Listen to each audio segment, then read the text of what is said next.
for this precious day, for all gathered here and those far away, for this time we share with love and care.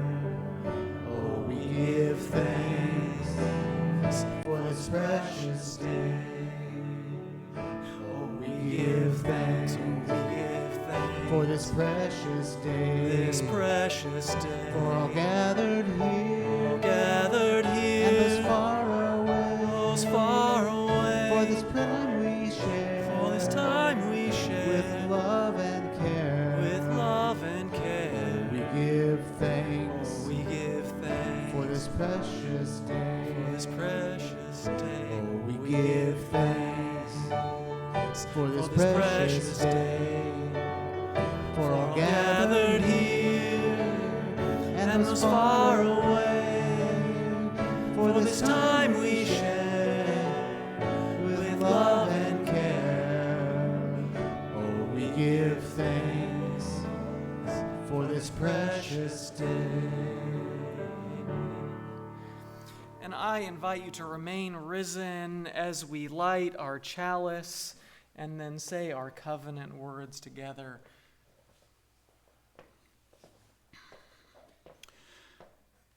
The chalice lighting words are by the Reverend Dr. Michael Tino. We light this chalice to celebrate all who care for children, all who show them love, all who nurture them and help them grow. Whatever your gender and whatever your relation to the child or children you do that for, we light this chalice to celebrate you. And now please join me in saying our covenant words together, first in English and then in Spanish. Love is the doctrine of this church. The quest for truth is its sacrament, and service is its prayer. To dwell together in peace, to seek knowledge in freedom, to serve humanity in fellowship, thus do we covenant. La doctrina de esta iglesia es el amor. La búsqueda de la verdad es su sacramento y el servicio es su oración. Vivir juntos en paz, buscar el conocimiento en libertad, servir a la humanidad en comunión. Este es nuestro pacto.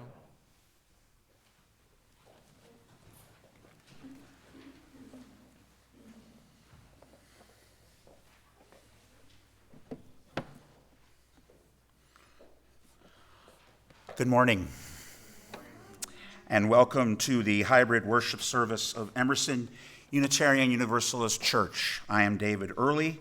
My pronouns are he and him, and it is my honor to serve as your worship associate this morning. Emerson is an inclusive and progressive religious community named for the philosopher, abolitionist, poet, and Unitarian minister Ralph Waldo Emerson. We have been a beacon of liberal religion in the West San Fernando Valley for over 65 years. We welcome you, whoever you are, whatever tradition, race, class, sexual identity, ability, age, gender, or immigration status you represent. May you grow in the ways of respect and wholeness, and through all your days, may you know that you are loved. We are glad you joined us this morning and happy to see members, friends, and visitors from far and near, on Zoom and in person. We acknowledge that Emerson is built on land forcibly taken from those who have called it home for thousands of years, inhabitants of the villages of Tatanga and Atafsanga, where the cultures and languages for the Tongva, Tataviam, and Chumash peoples originated. This land is still a part of their enduring identity and heritage. We recognize that these tribes are fortunately still here, and we are committed to honoring their stories and society. Our existence as a spiritual entity can never be fully understood without being aware of the depth of the loss of their land in generations past and the enduring hopes for the renewed vitality of these Native American communities in years to come.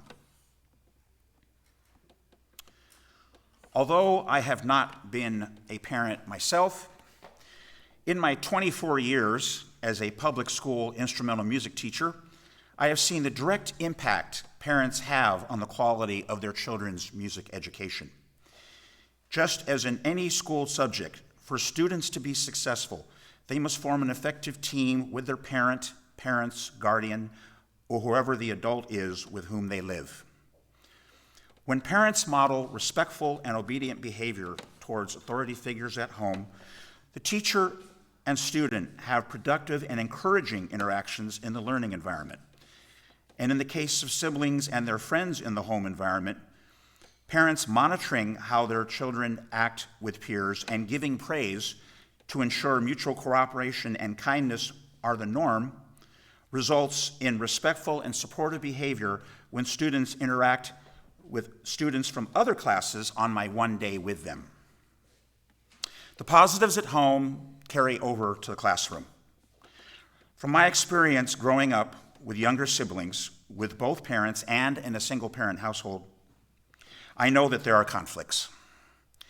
As a teacher, my hope is that parents are mediating as best they can to maintain good behavior, positively reinforcing that behavior, and applying consequences that are appropriate to correct misbehavior. For a teacher, this is classroom management.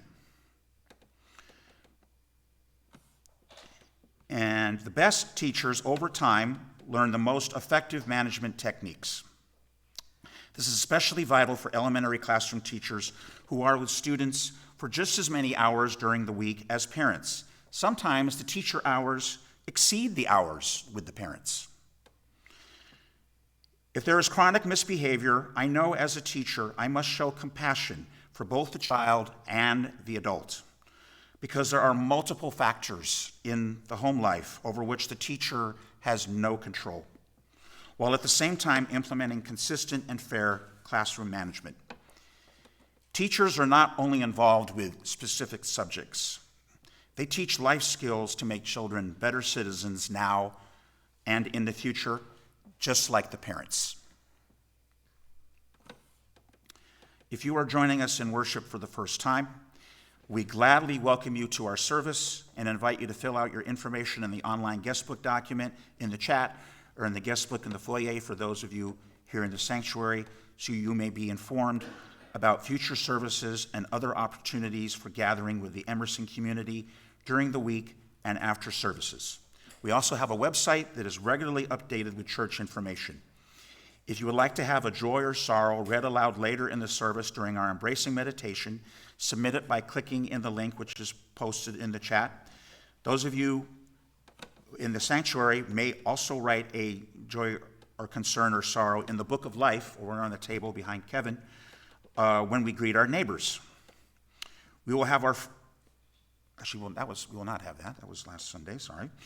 Everyone online is invited to join in our virtual coffee hour in Zoom after the service for fellowship and conversation, and afterwards we will have refreshments and conversation in the pavilion. And now, in the spirit of fellowship and togetherness, let's spend a few minutes greeting our neighbors.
It is good to be together. So this morning, for our Story for All Ages, I am not telling it. So this morning we have Lexi and Charlotte Green, who are going to tell us the story, I Love You, Stinky Face, which happens to be one that I've read with my daughter, so I'm very excited for them to tell it this morning.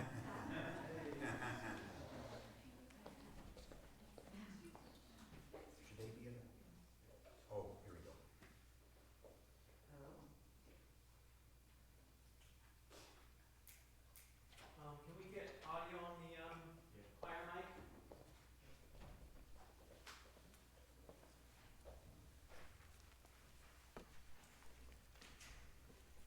I love you, my wonderful child. Said Mama as she tucked me in, but I had a question.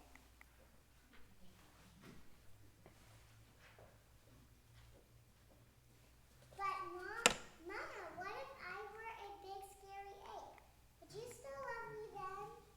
If you were a big scary ape, I would comb your whole hairy self to make sure you didn't have any tangles. And I would make your birthday cake out of bananas, and I would tell you, I love you, my big scary ape. But Mama,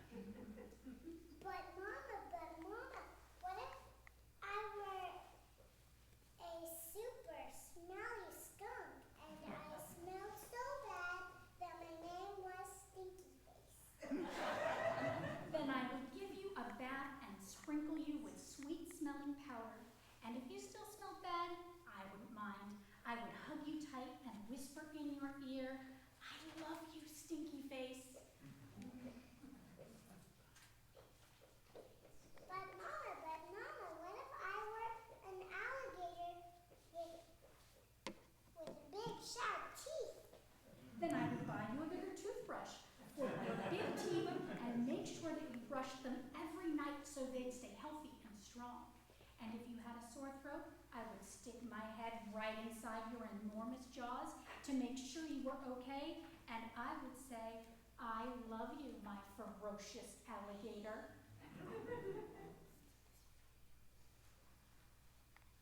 But Mama, what if I were a terrible meat-eating dinosaur with razor-sharp claws that ripped my sheets to shreds every night while I was asleep? Then I would give you plenty of meat to eat if that is what you liked, and I would sew your sheets back together every day because, after all, ripping them would be an accident.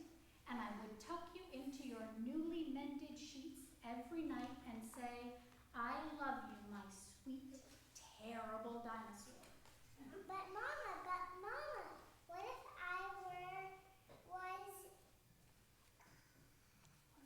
were a swamp creature with slimy, smelly seaweed hanging from my body? Then I would build a house right next to the swamp, and I would stay with you and take care of you always. And when you splashed to the surface, I would say, I love you, my little slimy swamp monster. But Mama, what if I were a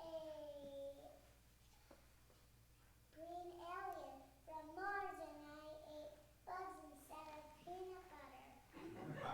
Then I would dress you in colors that showed off your nice green skin, and I would pack your lunchbox with beetles and spiders and ants and grasshoppers and the tastiest bugs you ever had. And I would pack a note with all the bugs that said, I love you, little greenie. Bon appetit. But Mama, what if I were a one-eyed monster? Then I would look right into your gigantic eye and say, I love you, my little Cyclops. And I would sing you a lullaby until your one gigantic eyelid got droopier and droopier, and it finally closed, and you fell fast asleep. I love you, Mama. And I love you, my wonderful child.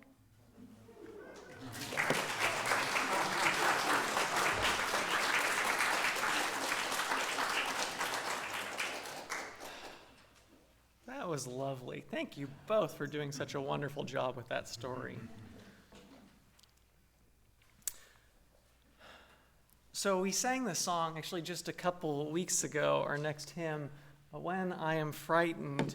That time it was about our emotions, but the other part of the song, it's really a song that was written from the kids' perspective, asking their parents or other members of the community for support and love and care and compassion, maybe when we are afraid, when we are angry, what have you. And so I felt like it was a good song, even though we just sang it 2 weeks ago, to bring back again. So I invite you to join me, to rise in body or in spirit and join in singing When I'm Frightened. That's number 1012 in the Teal hymnal.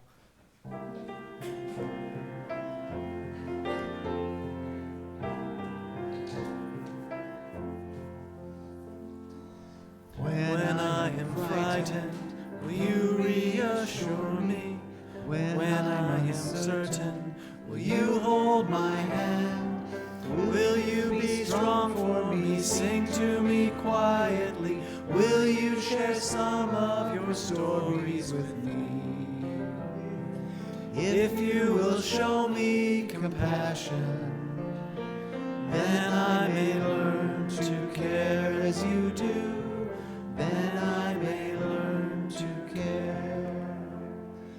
When I am angry, will you still embrace me? When I am thoughtless, will you understand? Will you believe in me? Stand by me willingly. Will you share some of your questions with me? If you will show me acceptance, then I may learn to give as you do. Then I may learn to give. When I am troubled, will you listen to me? When I am lonely, will you be my friend? Will you be there for me? Comfort me tenderly. Will you share some of your feelings with me? If you will show me commitment, then I may learn to love as you do. Then I may learn to love.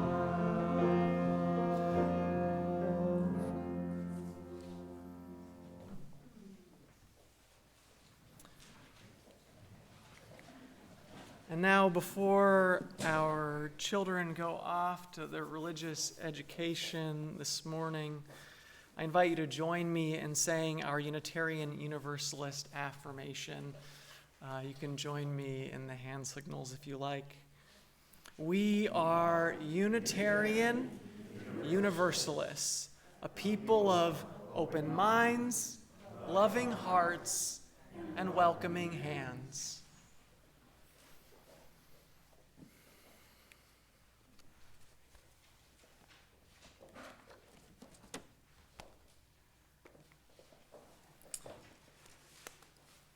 During our annual stewardship campaign, we've been hearing reflections about this church, why it's important to them. And this morning, Eric Schmidt has, rather than a reflection, a poem he wrote.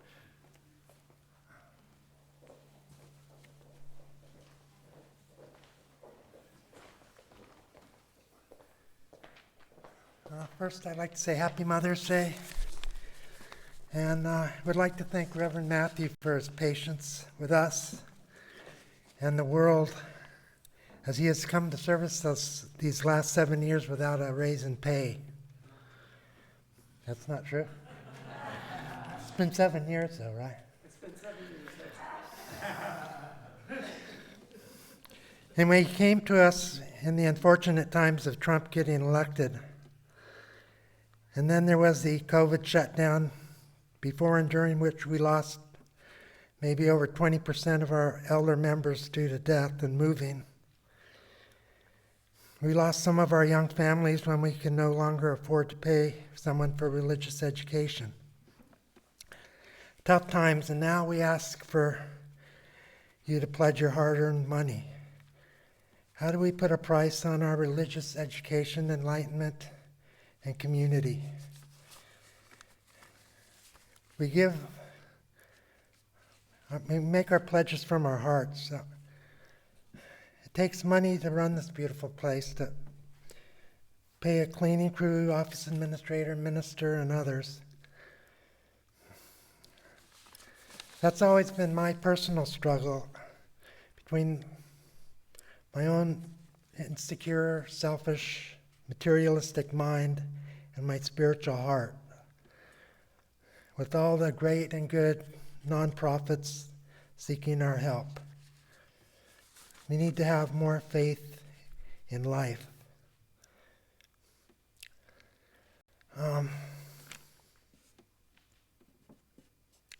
Talking to Clinton and Matthew, it sounds like every member needs to pledge over $1,200 a year to keep this place going.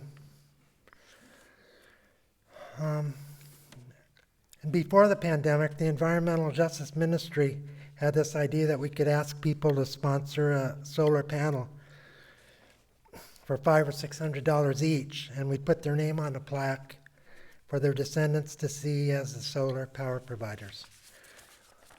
Okay, onward.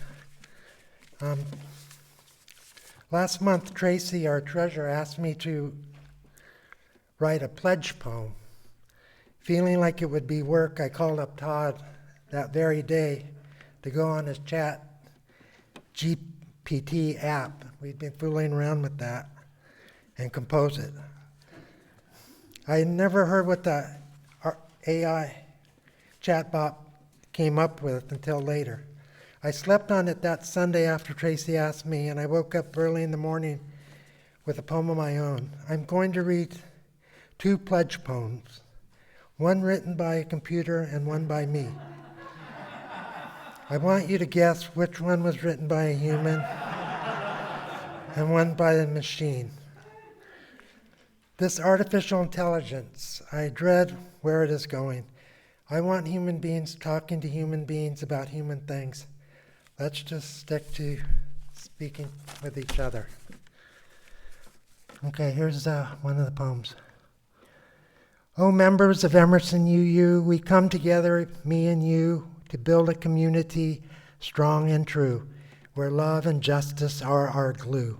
Our church is here for all to see, a place of peace and harmony, but to keep it running, we must agree to make our pledges willingly.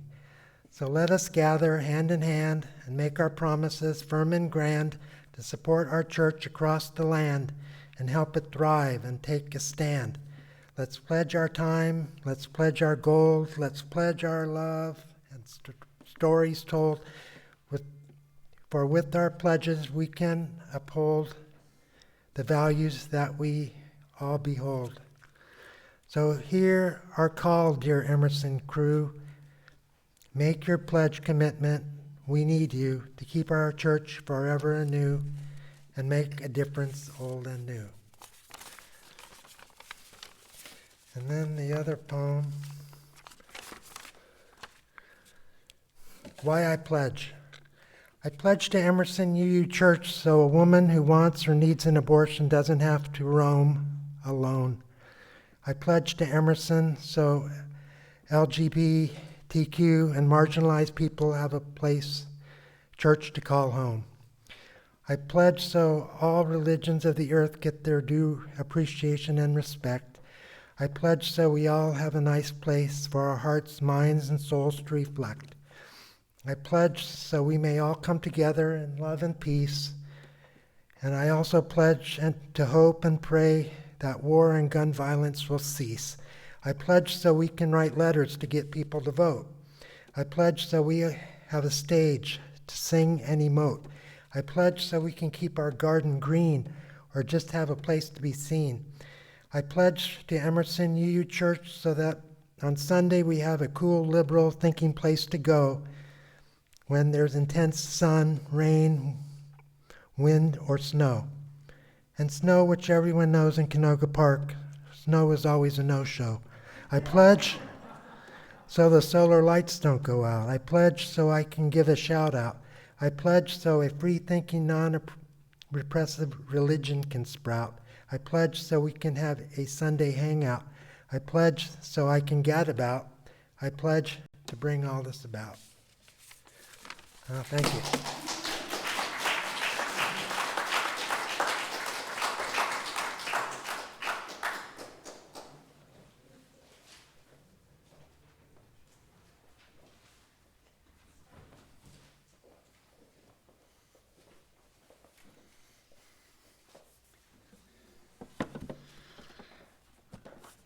As part of our commitment to serve our community, each month we share half of our offering with a specific local organization whose work furthers our mission.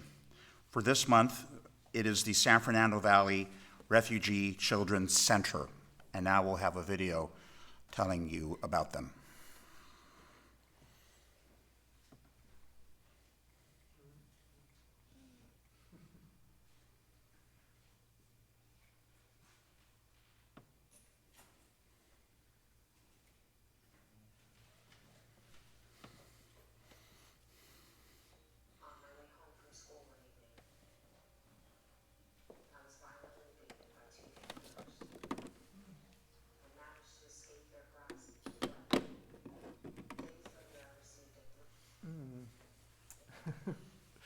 The audio is playing through the wrong source.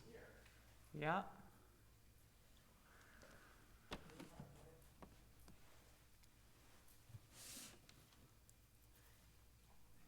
Our other alternative is we can play it next week if it's too hard to figure it out.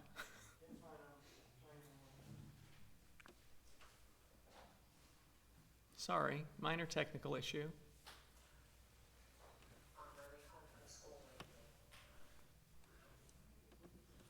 Huh. Well, I can try and figure it out right now, or we can do it next week. Well, let's do it next week. Oh, sorry. If you're writing a check, put sharing the plate in the memo. Is that right? Yeah, so I'll briefly speak to it. I don't Okay. have notes, but I have done work with them in the past, and I mentioned them last week. The Refugee Children's Center, which is located in Northridge, has served as a place of love and comfort and care for youth who have taken the perilous journey from Central America, seeking, fleeing from violence, and they've really stepped up to help. I think they were founded in 2017 in order to help these youth and to go through help with the legal process, as well as to provide basic necessities, food, as well as create community and a sense of welcome, opportunities for counseling and other things, because many of these kids have experienced a lot. Some have come without their parents. And so people are in all sorts of different situations, and they need a significant amount of support. And as you may know, this week, the Biden administration has rolled back Title 42, which has kept a lot of people seeking asylum status in the U.S. from coming in. And so this is going to kind of upend things again. And I think there's going to be, already is, increased need and support for the increased number of people, particularly young people who are coming across the border. So, and seeking support here in this country. And so I invite you to please give generously. You can share online via the Vanco mobile app or at donate.emerson.uuc. If you're writing a check, please write share the plate in the memo. And if you're doing it online, you can just select Sunday offering. And now our offering will be gratefully received.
receive, to you I give. Together we share, and from this we live.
This is a reading titled Mutual Mothering by Reverend Dr. Jade Angelica. For decades prior to my mother's diagnosis of Alzheimer's, we had suffered a strained relationship born from her alcoholism. When I learned she had Alzheimer's, my hope for forgiveness and reconciliation drained away, along with her cognitive abilities. But the world of Alzheimer's teems with surprises. As Mom's disease progressed, the ways I had disappointed her disappeared from her consciousness, and our struggles effortlessly ended. In her now, I was her kind, loving companion. My faithful presence was all that mattered to her. For the first time in my life, I felt wholeheartedly accepted by my mom, just exactly as I am. The wounds from the past began to heal in the arms of a mother who loved me in the present. For our relationship to heal, my acceptance of Mom was also essential. Having learned about Alzheimer's process of decline, I let go of expecting Mom to be the mother I had always wanted and embraced the mother she now was. After doing this, in many ways, she became the mother I needed. Since I didn't expect, demand, or want Mom to be anyone other than who she was, she became the one person who could never disappoint me. I gratefully received whatever she offered, not asking for more. I realized just how much Mom was still able to give, including important things a daughter needs from her mother. For example, I trusted that she would be available to me whenever I was sad or stressed and needed a hug. She was always happy to see me, and she let me know that I was appreciated through looks, smiles, touches, and sounds. Perhaps Mom lacked the ability to intentionally mother me in these ways, but I received the experience of being mothered nonetheless. Sometimes I actually sat on her lap like her little girl. Although I'm petite and Mom was quite robust at the time, I kept one foot on the floor, holding most of my weight off of her. I also used this foot to slowly rock her wheelchair. As Mom held me tightly, I imitated the voice of her baby doll, softly saying, "Mama, Mama." I believe these words brought her comfort. I also believe that if Mom could speak, she would be saying, "Mama, Mama," to me. I'm not sure which one of us was healed more by what felt like an experience of mutual mothering. Although Alzheimer's was the catalyst for the changes within us and the connection between us, this didn't make our love for each other less real or less profound.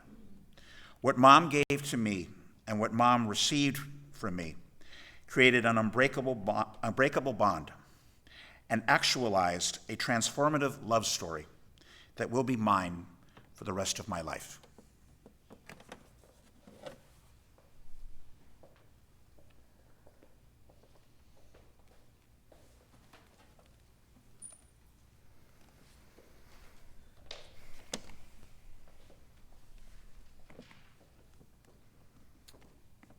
I invite you now to join me in a spirit of meditation or prayer as I offer these words from the Reverend Wayne Arneson.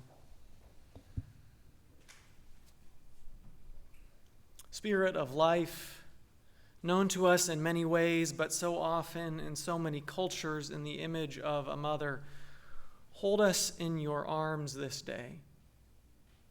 Let all that we value and all that we hold dear in the images of motherhood we carry be our guide.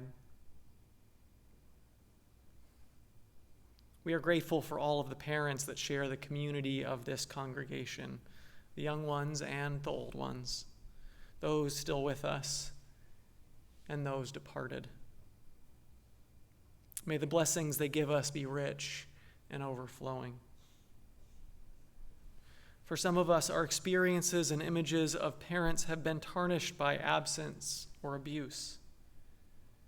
Let us not forget that not all mothers, not all parents have been able to rise to the many challenges that parenting brings us.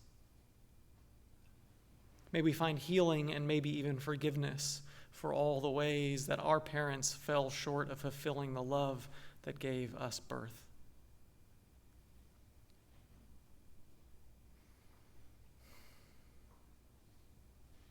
The community of this church gives us a great blessing.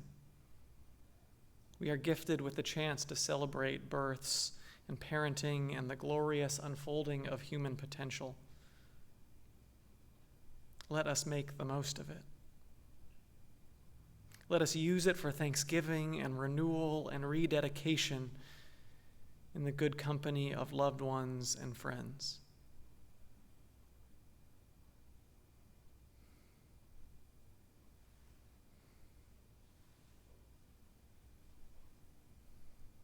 May it be so. Amen. Ashe. Blessed be.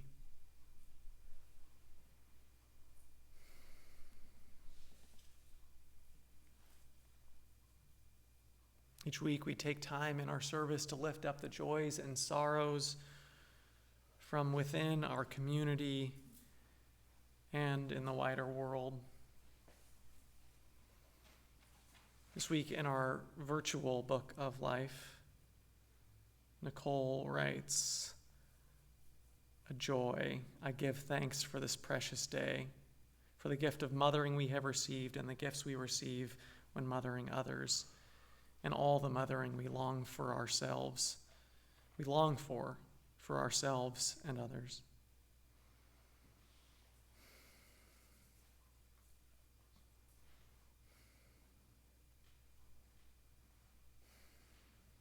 As I mentioned earlier, as our country's immigration policy changes yet again, may our thoughts go out to those who are trying to cross the border in greater numbers at this time, amidst confusion about what new and changing rules mean.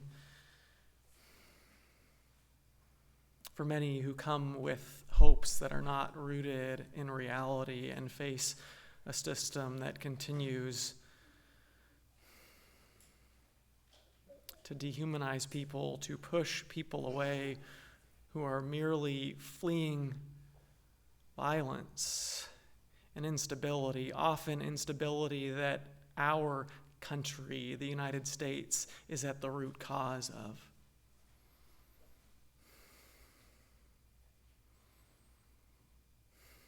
Through our economic policies and our political choices.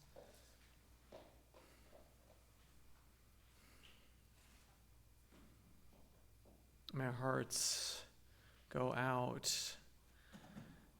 May there be more love on the border, in our communities, in our world.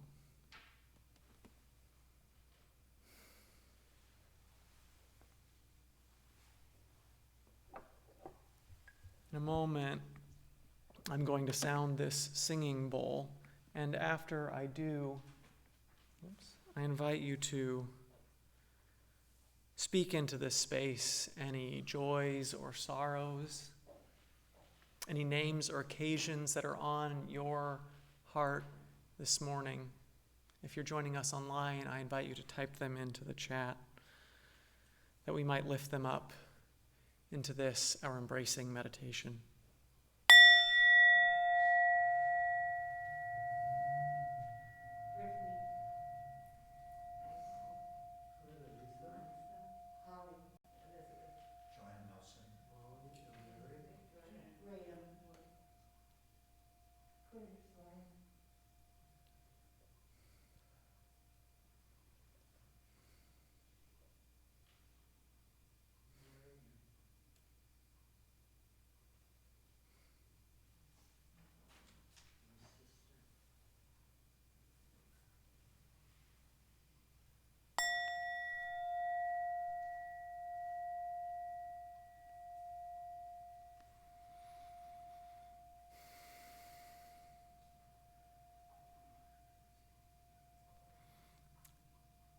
All that has been shared and all that is too tender yet to share aloud, and which we hold in the silent sanctuary of our hearts. We offer these into the embrace of this beloved community.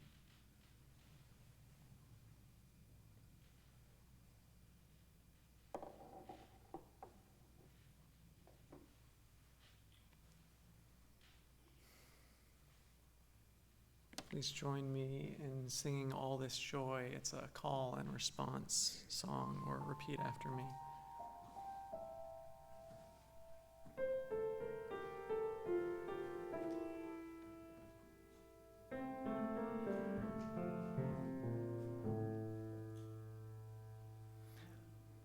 All this joy, All this joy, all this sorrow, all this sorrow, all this promise, all this promise, all this pain, all this pain, such is life, such is life, Such is being, such is being, such is spirit,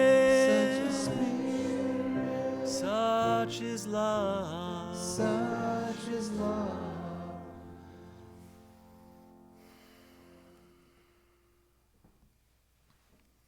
Our second reading this morning is by Zoya Garg.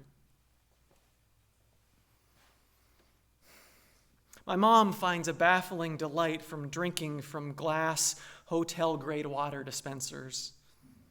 Even when 3-day-old lemon rinds float in stale water, drinking from the dispenser remains luxurious. Last year, for her birthday, I saved enough to buy a water dispenser for our kitchen counter. However, instead of water, I filled it with handwritten notes, encouraging her to chase her dreams of a career. As I grew older, I noticed that my mom yearned to pursue her passions and to make her own money.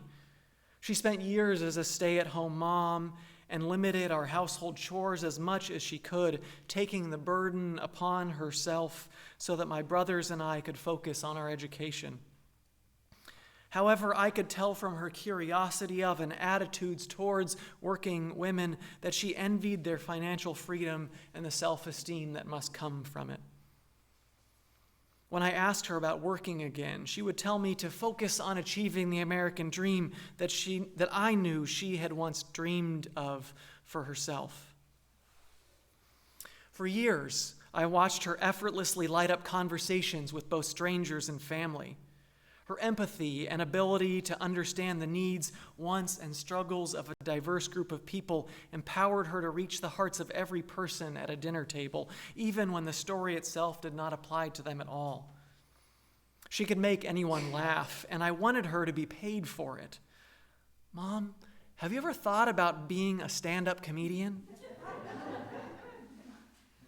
She laughed at the idea, but then she started wondering aloud about what she would joke about and how comedy shows were booked. And as she began dreaming of a comedy career, the reality of her current life as a stay-at-home mom sank in. She began to cry and told me it was too late for her. I could not bear to watch her struggle between ambition and doubt. Her birthday was coming up. Although I had already bought her a present, I realized what I actually wanted to give her was the strength to finally put herself first and to take a chance. I placed little notes of encouragement inside the water dispenser. I asked my family and her closest friends to do the same. These friends told her other friends, and eventually I had grown a network of supporters who emailed me their admiration for my mom. From these emails, I handwrote 146 notes, crediting all of these supporters that also believed in my mom.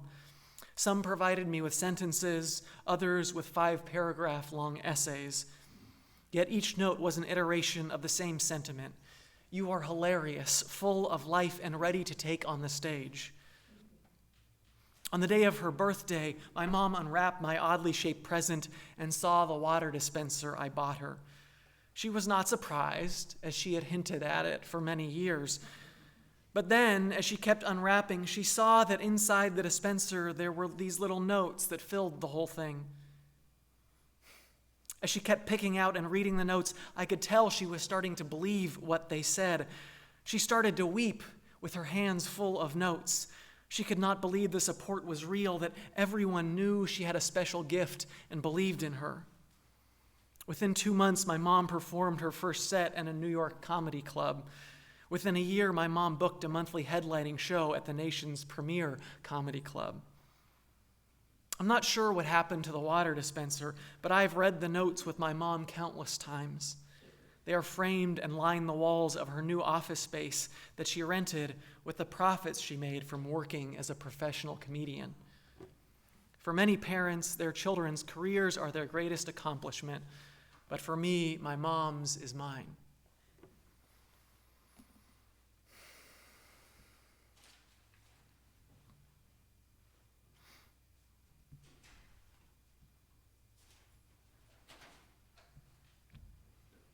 So that reading from Zoya Garg was actually her college her essay for her college application.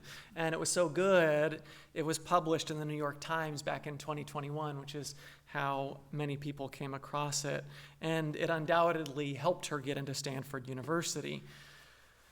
But when she went away to college, there was some friction then with her and her mom, Zarna, when their ideas about what college was for started to come into conflict. This is from one of Zarna's stand-up sets. I have uncovered the world's biggest scam. Did you know that in this country, the parents don't get to decide what their children are going to study? No, I really thought that when my kid goes to college, I will call the college up and say, Comp Sci 1, Comp Sci 2, go. She wants to have fun, I understand that. Give her one class in chemistry. Now, obviously, she's exaggerating for comedic effect, but it's rooted in a truth. Her daughter got into Stanford, excellent college essay aside, primarily because she was a 4.0 student and at a good STEM school in New York City. And because her mother, part of the reason she was able to achieve so well in school is that her mother had made sure she had years of math camps and tutoring every summer and volunteer jobs that her mom arranged to get her ready for college. And her mom pushed her to succeed and pursue a career in a well-paying field like science or engineering or medicine. But now Zoya was in a different environment where students are encouraged to explore and figure out what they like to pursue their passion. And so when Zoya expressed an interest in learning about mythology and storytelling, and taking a class in ceramics, her mom was like, why am I paying $80,000 a year for you to learn how to make clay pots? Now, this sort of tension can be common, particularly between first and second generation immigrants, and particularly Indian American immigrants. And so in a conversation with fellow comedian Mike Birbiglia, Zarna was talking about how Indian American comics who were born here, one of their favorite topics seems to be complaining about their very Indian parents. And she says, I remember watching one of them and thinking, oh my God, he's complaining about me. It's all, our parents make us go to medical school. Yeah, we don't want you working at Dunkin' Donuts. We're not allowed to marry whoever we want. No, you can't marry the girl with the neck tattoo. I'm so tired of hearing them go on and on, whining. Are you kidding me? Do you know how many CEOs in the world are Indian right now? Microsoft, Google, you name it. You think those CEOs were swinging on a tire all summer? No, their parents did something right. Now, one of the things that's so great about her comedy is that it's walking a fine line between embracing the stereotype of the immigrant Indian mom while also subtly poking fun at herself, letting the audience know, yeah, I know what I'm saying is over the top, but I also kind of believe this. And her comedy gets at the complicated role, one of the complicated realities of being a parent, of wanting what you think is best for your kid, but they may not want what you want. They may have different priorities and values. Even when you see them barreling headfirst towards some catastrophe, oftentimes they won't learn until they make the mistake themselves, not from you warning them about it. And sometimes they won't even learn then. And sometimes what you saw as a pending catastrophe will turn out beautifully. Each of us has to make our own way. As Khalil Gibran wrote in his beloved poem On Children, your children are not your children. They are the sons and daughters of life's longing for itself. They come through you, but not from you. And though they are with you, yet they belong not to you. You may give them your love, but not your thoughts, for they have their own thoughts. And there's some people who praise parents like Zarna for doing a good job at raising her kid, at getting her into one of the best schools in the country, while other folks are probably thinking, wow, she is really overbearing. As a parent, it's hard, almost impossible to win. And for the record, despite the tension over college, Zarna and Zoya still have a very close relationship. In fact, Zoya frequently appears in her mom's TikTok videos, humorously exploring their dynamic. And to her mother's delight, despite the pottery class, she's currently studying computer science. And if you're curious, coincidentally, Zarna's releasing her first comedy special this Tuesday, if you want to check it out. I know I will be. Another story.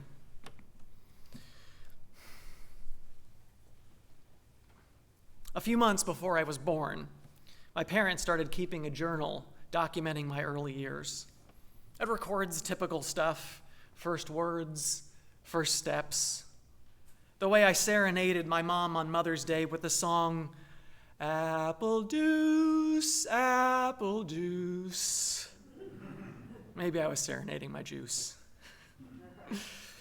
Or the time they heard a loud crash from the other room, followed by my loud wailing, only to rush in and find me covered in what looked like blood, but actually turned out to be filling from the cherry pie I had pulled off the counter and knocked onto myself.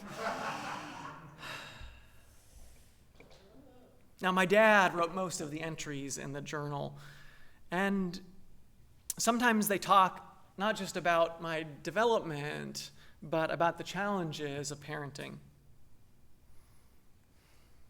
In a passage my dad wrote one day after learning that my mom was unexpectedly pregnant with my sister Kelly when I was 14 months old, he wrote that he went back and forth between being happy and sad, obviously joyous about the new life, but also at the moment he was feeling resentful because it meant he would be stuck in the role of evening and weekend father rather than stay-at-home dad for several more years.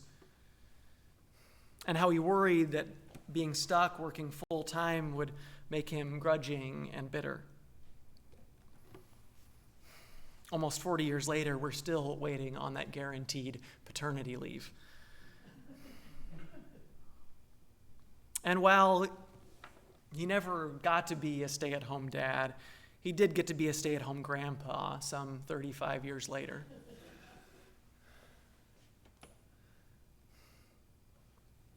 After my sister was born, things proceeded as you might expect. But a few months before Kelly's second birthday, it was becoming clear she was developmentally delayed. Over the next few years, Kelly would be diagnosed as intellectually disabled and later as autistic. Raising my sister was incredibly challenging. Years later, my mom told me how much she hated it when well-meaning people would tell her, God never gives you more than you could handle. Because it's just not true. Some parents simply aren't up to the task of parenting for a variety of reasons, not least of which that parenting can be challenging even under the best circumstances, let alone when you are struggling with health issues, finances, with mental health, addiction, or a pandemic. Or if you're parent to a teen or young adult, particularly girls and LGBTQ folks who've been experiencing significantly higher rates of mental health issues over the past decade, caused in no small part by social media. Meanwhile, social media is also putting pressure on parents to show this idealized version of parenting with way too elaborate Pinterest-inspired birthday parties for kids who are too young to care and really just want to play and eat cake.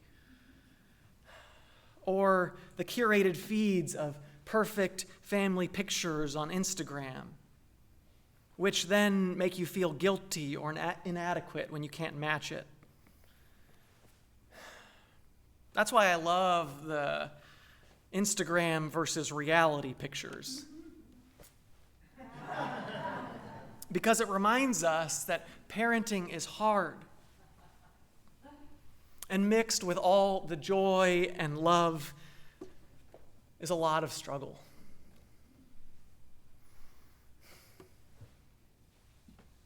I know my sister was a lot for my parents to handle. And as a result, they also couldn't be as attentive to me as they would have hoped. My mother would tell me later about feeling guilty about how much time I spent with babysitters and other caregivers. As my sister Kelly grew older, her slow developmental progress turned to regression, and she became increasingly difficult to care for. Right around her 7th birthday, following a scare where she wandered out of the house early in the morning hours before my parents were awake and walked into the street to go to a neighbor's house, my parents made the impossibly difficult decision to place her in a group home. They realized they were not able to provide the high level of care that Kelly demanded and deserved, nor were the complicated feelings of resentment over the challenge of caring for Kelly and guilt for feeling resentful or for feeling that they weren't doing enough healthy for my parents or Kelly or my brother or I. In the journal they kept for my sister, 2 months before they placed her in a home, my dad wrote of remembering the dreams and expectations he had had for her, and of still grieving over the daughter that never was. And then he wrote this passage to her.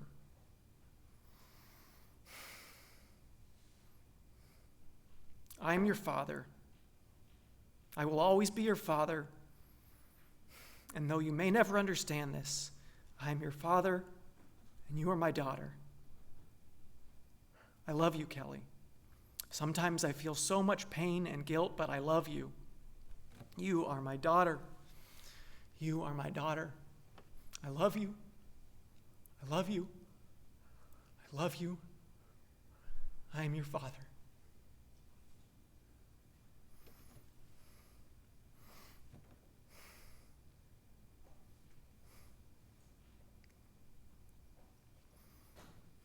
And 30 years later, my parents continue to care for my sister in ways that most parents don't have to do. Visiting her regularly, finally getting an official diagnosis just last year, and advocating for her care and well-being with her doctors and caregivers. And although they couldn't provide the sort of care they felt they should, maybe they hoped for my sister or for me or my brother for that matter, and their parenting was far from perfect, I know they did a great job considering the circumstances.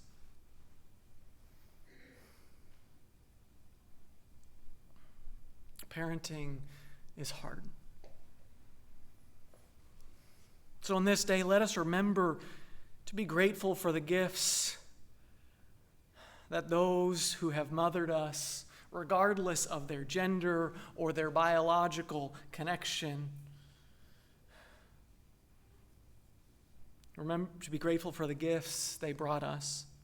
Or if we have parents who, as the Reverend Wayne Arneson says, fell short of fulfilling the love that gave us birth, may we find healing and maybe even forgiveness. And for those of us who are parents who wished we did better, may we offer ourselves some grace and compassion. I close with the words of the Reverend Becky Brooks. Let us be a church where we can acknowledge how difficult it is to have this day, right alongside how joyful the day can be. Let us be a church where we don't pretend there aren't uncomfortable spaces between us, even when we sing. Let us be a church that fills the space between us with love. Because even in those difficult and joyful places, there is room for love. Amen. Ashe. Blessed be.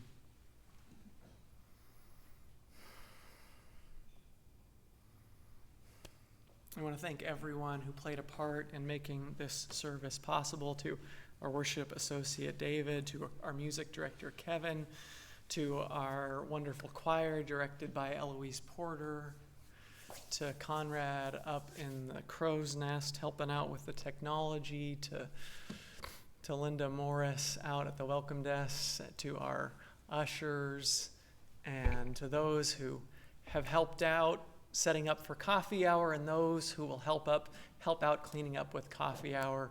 We are grateful. Thank you so much. It is the work that you do that is the lifeblood of this church. And now I invite you to join me in singing our closing hymn, We Are. It's a song by the Reverend Dr. Issei Barnwell, and of the song she writes, each and every one of us stands atop a lineage that has as its core mothers and fathers, parents and teachers and dreamers and shamans and healers and builders and warriors and thinkers and. So in spite of our uniqueness, we come from and share every experience that humankind has ever had. In this way, we are one. Please rise in body or in spirit.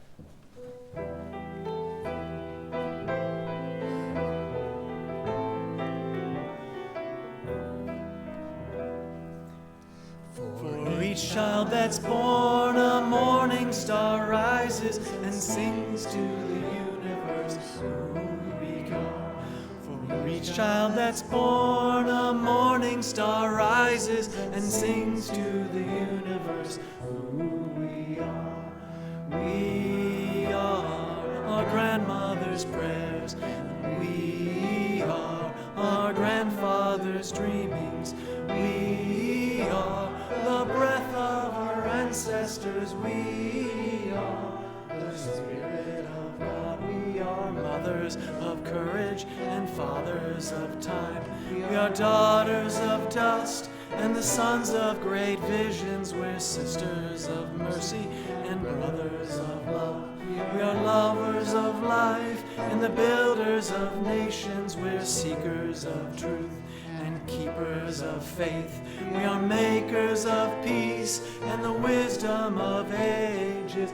We are our grandmother's prayers, and we are our grandfather's dreamings. We are the breath of our ancestors. We are the Spirit of God. For each child that's born, a morning star rises and sings to the universe who we are. As we close our service and extinguish our chalice, I invite you who are here in person to reach out and take a hand or touch a shoulder if that feels comfortable, to bump elbows, do whatever feels right for you. For those of you joining us on Zoom, I invite you to send your energy out to us here, and everyone else gathered on Zoom as we here send that energy back to you.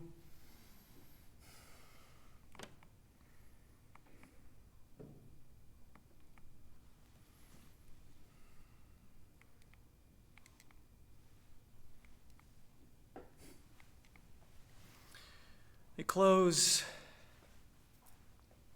with these words. In this community, we give and we receive. May we go forth now and share the bounty of our love.